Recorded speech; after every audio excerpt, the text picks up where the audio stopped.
This is important if you want to do any techniques on the foot which involve mobilization of bones or manipulation of bones in the feet. If you can't find the bones, then you can't manipulate them, okay, or mobilize them. Well, you can, but you don't know what you're mobilizing or manipulating, which is not good. All right, so we start on the medial side and we go here to the first metatarsal, so the phalanges of the first metatarsal. You'll note that there are 2, and the phalanges across there are 3. There's a total of 14. And we get to the first metatarsal phalangeal joint here. If we look on the underside, there is the sesamoid bones here, just on the underside of the foot here, like that. You've got your flexor hallucis longus running through here, your flexor hallucis brevis, and your abductor hallucis, I think, running across here. And if you run along the base or the first metatarsal, you note that it dives down here like that, and you've got your medial cuneiform here as well, and that dives down. And it's interesting, if I can turn this guy's foot upside down like that, you'll notice that all the other cuneiforms are low like that. You'll see that these 2 stick up, and you wonder, can you see that? You wonder why those are sticking up. So the reason why the base of the first metatarsal and the medial cuneiform are sticking up is that's the attachment point for your peroneus longus, and that will be the stirrup, one of the stirrups that runs down along the lateral aspect of the foot, around the posterior aspect of your fibular muscle, across the foot, and it joins into those. And that, and on the opposite side, the posterior tibialis muscle, which runs around here and onto this aspect of the foot, they act as like a stirrup and lift the arch of the foot up, so they're part of the support system for the arch. So that's just kind of interesting. Then if you jump up one, you're onto the navicular, and that's a key bone in the foot. You'll see that's when people are looking to see if your medial longitudinal arch is dropped or not. It's generally judged by how far the navicular tubercle, which is here, is toward the ground. You can see the Feist line test, where you draw a line from medial tubercle here to the medial malleolus, here to the first metatarsal phalangeal joint, just here, and draw a dot on the medial tubercle at rest, and when they weight bear, then you see how far that drops toward the floor. If you move up one, then you're onto the talus, the neck of the talus there, like that. That's a useful point for manipulation, because when you're manipulating the tibiotalar or the talocrural joint, that's like a ledge that my pinky finger goes in. It fits in perfectly, and that allows me to traction and adjust that joint. So this is why I'm showing you lamar. Jump up onto your medial malleolus.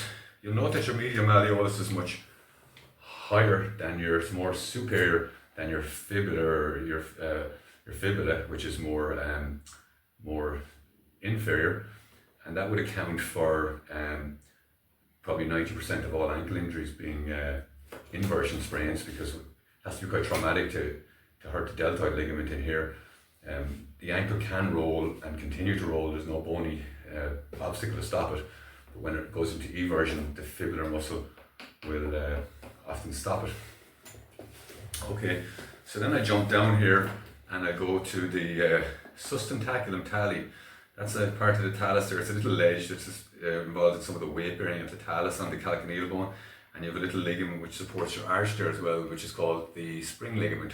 Okay, and that's the tubercle of the talus back here. And if we go then to the lateral aspect of the foot, we go to the phalange here of the fifth, at the end of the fifth metatarsal here, the metatarsal phalangeal joint here. We run up and you see it jumps out like that, way out. That pointy out, sticky out bit is the base of the stylite process of the fifth metatarsal, and that's a very good reference point when you're trying to locate the cuboid, because you just come up here and you jump in at 45 degrees and you're on your cuboid bone, and you can get what's known as cuboid syndrome. So that's how, if I was going to manipulate the cuboid, I've got a video on that, you can see with manipulation how you would locate the cuboid. And the cuboid, you can assess it by rotating. It's got a little bit of, it's kind of a modified saddle joint. It rotates, and it's got a bit of anterior posterior AP movement like that. Then if we come on here, we've got the sinus tarsi in here, and the extensor digitorum brevis kind of just begins around here. runs down here. You've got your calcaneal bone here, obviously, your distal fibula, your talocrural or tibtalar joint, the mortise joint, the main hinge joint of your ankle, and if you come over here, actually interestingly enough, your talus and your navicular, most people don't know this, it's actually a ball and socket joint. So if you actually have a look there, you can see it is actually a ball and socket joint, which a lot of people's rehab is like dorsiflexion, plantar flexion, and if you actually look at what the foot does when someone's running in gait and slow it down, there's a lot of rotation in how the foot moves. So you wouldn't have a ball and socket in your foot if all it wanted to do was hinge. So note that there is a ball and socket there in the foot.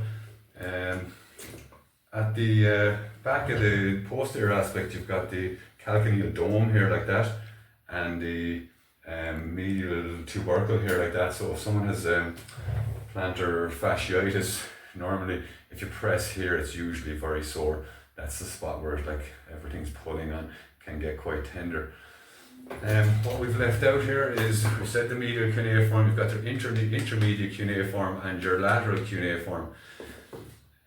These can be manipulated as well by just kind of, sometimes someone will step on a piece of Lego or a plug or something like that, a socket, or and a 3-pin plug, and it'll push that, because they are all wedge shaped, it's like a Roman arch, so it'll get pushed up like that, and what you note in the person's feet is a little prominent bump maybe at the, like that, where I'm here at the intermediate or medial or lateral cuneiform.